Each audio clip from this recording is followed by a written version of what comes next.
Salam, bugün sizinle bize gönderdiğiniz mənbəyə əsasən çox qısa, amma inanılmaz dərəcədə gərgin bir dövrə səyahət edəcəyik. Bəli, cəmi 23 ay davam edən bir dövrdən. Məhz elə.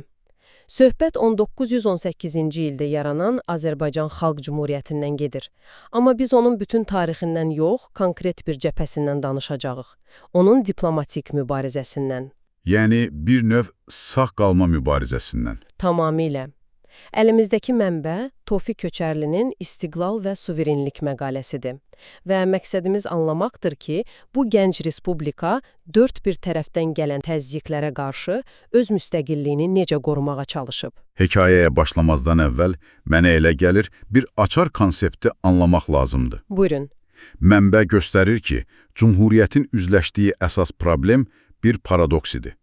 Böyük güclər, qonşular, hamısı sanki ona deyirdilər ki, Azad ol, amma mənim dediyim kimi. bəli, məhz elə. Ya da müstəqil ol, amma mənim iradəmə tabe ol. Bütün söhbətimiz boyunca görəcəyik ki, Cümhuriyyət liderləri demək olar hər gün bu paradoksla mübarizə aparıblar. Gəlin onda ilə mübarizənin lap əvvəlindən başlayaq. Mənbə çox maraqlı bir məqama toxunur. Deyir ki, Cümhuriyyətin yaranması, belə deyək, boş yerdə baş verməmişdi. Yəni bir zəmin var idi. Bəli, Məhəmməd Əmin Rasulzadənin sözləri ilə desək, ilk türk dramaturqu, ilk bəstəkar, Rusiya türkləri arasında ilk qəzetçi, hamısı Azərbaycanlı idi. Düzdür. Onsuz da bir çox sahədə ilki idilər. Bu zəmində də, deməli, İslam aləmində ilk cümhuriyyəti qurmaq sanki məntiqi bir davam idi. Tamamilə doğrudur. Və bu ilki quranlar üçün istiqlal və suverenlik müzakirə mövzusu deyildi. Onlar üçün bu bölünməz, şəriksiz bir anlayış idi. Yəni kompromisə getmirdilər bu məsələdə. Qətiyyən, onlar hansısa başqa dövlətin təsiri altına düşmək və ya kiminləsə birləşmək üçün müstəqil olmamışdılar. Bütün xarici siyasətin onurğa sütunu məhz bu barışmaz mövqeyidir. Elə isə gəlin ilk sınağa baxaq. Türkiyə ilə münasibətlər. Mənbəyə görə, Cümhuriyyəti ilk tanıyan, ona ilk hərbi dəstək verən məhz qardaş Türkiyə olur. Bəli, Nuru Paşanın komandanlığındakı Qafqaz İslam ordusu gəlir, Bakının azad olunmasında həlledici rol oynayır. Hər şey əla görünür. Amma, bəs problem harda yaranır? Problem o bayaq dediyimiz azad ol amma mənim dediyim kimi paradoksunun ilk dəfə üzə çıxmasında yaranır. Nuru Paşa və onun siyasi müşaviri Əhməd Ağaoğlu Gəncəyə gələn kimi dərhal Azərbaycanın daxili işlərinə qarışmağa başlayırlar. Məhz elə. Təsəvvür edin, onlar Cümhuriyyəti quran Milli Şuranın buraxılmasını tələb edirlər. Bu, gənc hökumət üçün əslində bir şok effekti yaradır.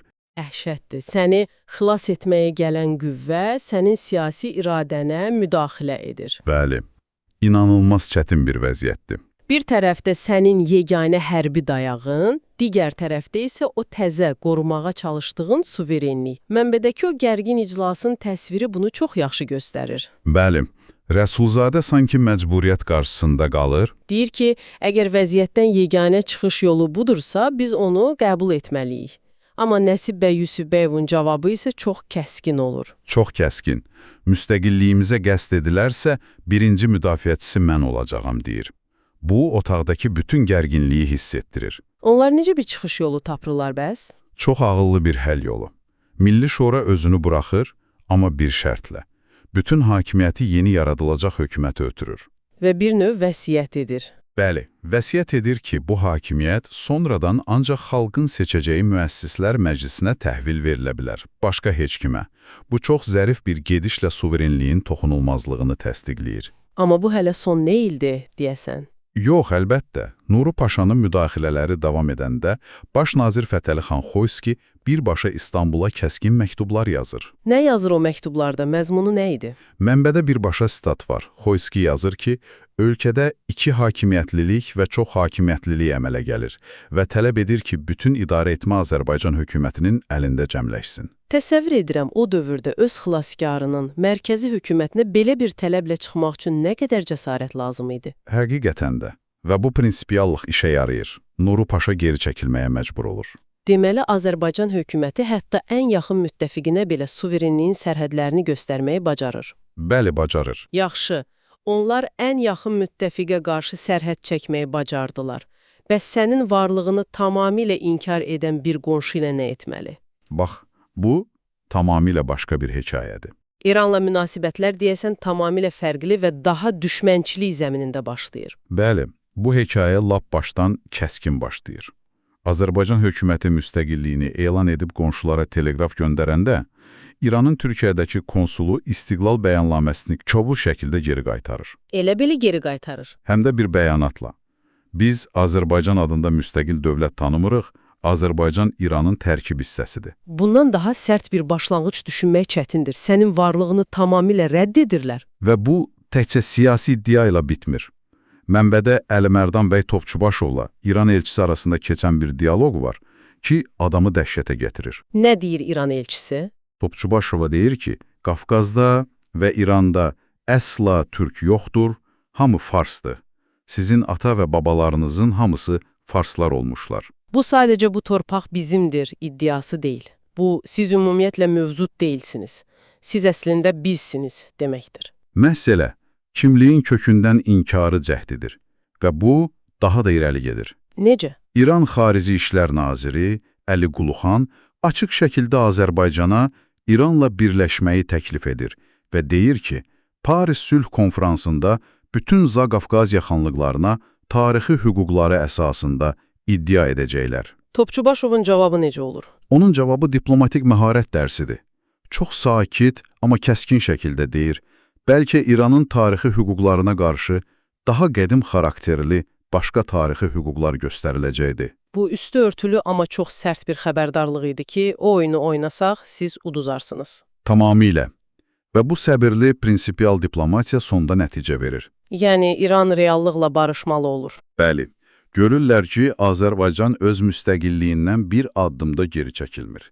Nəhayət, uzun danışıqlardan sonra 1920-ci ilin martında Bakıda müqavilə imzalanır. Və bu müqavilə ilə İran Azərbaycanın müstəqilliyini de jure, yəni rəsmən və hüquqi cəhətdən tanıyan ilk dövlət olur. bu, tam inkarçılıqdan rəsmi tanınmaya gedən yolda inanılmaz bir diplomatik qələbə idi. Şübhəsiz. Deməli, uzaq qonşularla münasibətlər belə gərgin idi. Bəs birbaşa sərhəddə Çin-Çinə yaşayan digər Cənubi Qafqaz respublikaları ilə vəziyyət necə idi? Onlarla yola getmək həyati əhəmiyyət daşıyırdı axı. Əlbəttə. Və burada mənzərə belə deyək, ikiyə bölünür. Gürcüstanla bəzi ilkin anlaşılmazlıqlara baxmayaraq, çox tez bir zamanda ortaq dil tapırlar. Ortaq təhlükəni görürlər. Bəli, anlayırlar ki, təhlükə ortaqdır, şimaldan gələn Denikin ordusu. Və bu təhlükəyə qarşı hərbi müdafiə ittifaqı imzalayırlar. Bu, o dövr üçün çox vacib bir addım idi. Bəs Ermənistan, onlar da qoşulur bu ittifaqa. Xeyr, Ermənistan bu ittifaqa qoşulmaqdan imtina edir. Niyə? Ortaq təhlükə onlara da aid deyil idimi? Mənbəyə görə əsas səbəb Ermənistanın Azərbaycana qarşı ərazi iddiaları idi. Onlar Denikindən mübarizə aparmaqdansa Naxçıvan, Dağlıq Qarabağ və Zəngəzuru özlərinə birləşdirməyə daha çox fokuslanmışdılar. Məqalədə bununla bağlı hər hansı sübut varmı? Var. Hətta Ermənistanın ilk baş naziri Kazaçninin öz etirafı var. O yazır ki, Vedibasar, Şərur Naxçıvan kimi mühüm yerlərdə öz hakimiyyətimizi, hətta silah gücünə qura bilmədik, məğlub olduq və geri çəkildik. Bu, birbaşa Ermənistan tərəfinin özünün etirafıdır. Düzdür. Dağlıq Qarabağla bağlı da mənbə birbaşa erməni mənbəsinə istinad edir. Bu da məsələyə fərqli bir prizmadan baxmağa imkan verir. Bəli, R. Şahnazarov adlı bir erməninin yepiskopa yazdığı məktubdan bir sitat var. Çox maraqlıdır. Nə yazar? Yazır ki, Qarabağın səadəti Araratın, yəni İrəvanın agentlərinin əməlləri ilə məhv edilmişdir. Gözəl və dinc Qarabağı məhv edən daşnaqlara lənət olsun. Bu çox güclü bir ifadədir və göstərir ki, radikal siyasət bölgənin öz daxilində də necə bədbəxtçiliklərə səbəb olurmuş. Bu gərginlik fonunda mənbədə kiçik amma çox şey deyən bir detal var. Gəncəyə səfərə gələn Amerikalı polkovnik James Ray. Aha, müttəfiq dövlətlərin nümayəndəsi. Bəli. O, Gəncədə gördüyü mədəni mühitdən, ziyalılardan o qədər təsirlənir ki, şəhərin fəxri vətəndaşı olmaq istədiyini deyir. Həm də xüsusi olaraq James bəy adı ilə. Doğrudan. Və Gəncə şəhər duması onun bu xahişini yerinə yetirir. Bəli, yerinə yetirir. Bu həqiqətən də maraqlı bir detaldır. Sanki bütün o siyasi gərginliyin, müharibələrin ortasında bir mədəniyyət və normal həyat tadası var. Bir Amerikalı zabitin vəhşi şərq görmək əvəzinə fəxri vətəndaşı olmaq istədiyi bir şəhərlə qarşılaşması. Cümhuriyyətin qurduğu mühit haqqında çox şey deyir. Mütləq. Bu həm də böyük güclərin Azərbaycan haqqında olan stereotiplərini qıran bir hadisədir. Elə isə gəlin elə o böyük güclərdən danışaq. Bəli, çünki Cümhuriyyət təkcə qonşularla yox, həm də dünyanın hegemonları ilə üzbəüz qalmışdı. Rusiya və Qərb arasında sıxışıb qalmış bu gənc dövlətin vəziyyəti mənbə göstərir ki, istər Bolşevik Rusiyası, istərsə də Ağ Denikin Rusiyası, hər ikisi Azərbaycanın müstəqilliyini qətiyyətlə rədd edirdi. Onlar üçün bu sadəcə müvəqqəti olaraq itirilmiş bir ərazi idi. Və bu o qədər amansız bir oyundur ki, Azərbaycanın taleyi onun heç xəbəri olmadan həll edilirdi. Mənbədəki o gizli sövdələşmə kimi. Məhz elə. Klassik bir nümunədir. 1918-ci ildə Sovet Rusiyası ilə Almaniya arasında gizli bir sövdələşmə olur. Almaniya söz verir ki, müttəfiqi olan Türkiyəni Bakıya buraxmayacaq. Əvəzində nə istəyir? Rusiya Bakı neftinin 1/4-ni Almaniyaya vermək vəd edir. Təsəvvür edirsiniz, sizin sərvətiniz və taleyiniz haqqında başqa paytaxtlarda qərarlar verilir. Və Rusiya Xarici İşlər Komissarı Çirin hətta özündən razı şəkildə elan edir ki, Bakı qəzası həmişəlik olaraq Rusiyada qalır. Amma tarix göstərir ki, kağız üzərindəki razılaşmalar heç də həmişə reallığa çevrilmir. Bəli, Azərbaycan hökuməti və Türk ordusu sentyabrın 15-də Bakını azad edərək bu planı alt-üstüdür. Bəli, Azərbaycan hökuməti və Türk ordusu sentyabrın 15-də Bakını azad edərək bu planı alt-üst edir. Lakin Türkiyə 1-ci Dünya müharibəsində məğlub olandan sonra Bakıya yeni bir qüvvə daxil olur. Bəli, İngilis generalı Thomsonun başçılığı ilə Antanta qüvvələri və Thomsonun ilk mövqeyi çox sərt olur. O, Azərbaycan hökumətini Türk komandanlığının intriqası adlandırır. Yəni bir növ legitim saymır. Heç saymır. Hətta deyir ki, Bakının general-qubernatoru özü olacaq. Yəni, bir işğalçı gedir, yerinə nə gəri gəlir. Amma sonra nəsə dəyişir, Thomson fikrini 180 dərəcə dəyişir, bu necə baş verir? Çox qısa zamanda Thomson Bakıya gələndə gözlədiyi vəhşi mühit və xaos əvəzinə fəaliyyətdə olan bir parlament, müxtəlif partiyalardan ibarət koalisiya hökuməti, məhkəmə sistemi, bir sözlə Avropa tipli bir dövlət qurumu ilə qarşılaşır. Məsələ, o reallığı öz gözləri ilə görür və bu reallıq onun ilkin təsəvvürlərini darmadağın edir. Nəticədə cəmi bir ay sonra, dekabrın 28-də, o rəsmən bəyan edir ki, Xoyovskinin sədrliyi altında təşkil olunmuş koalisiya Azərbaycan hökuməti Azərbaycan hüdudlarında yeganə qanuni hakimiyyətdir. Bu, inanılmaz bir diplomatik qələbədir.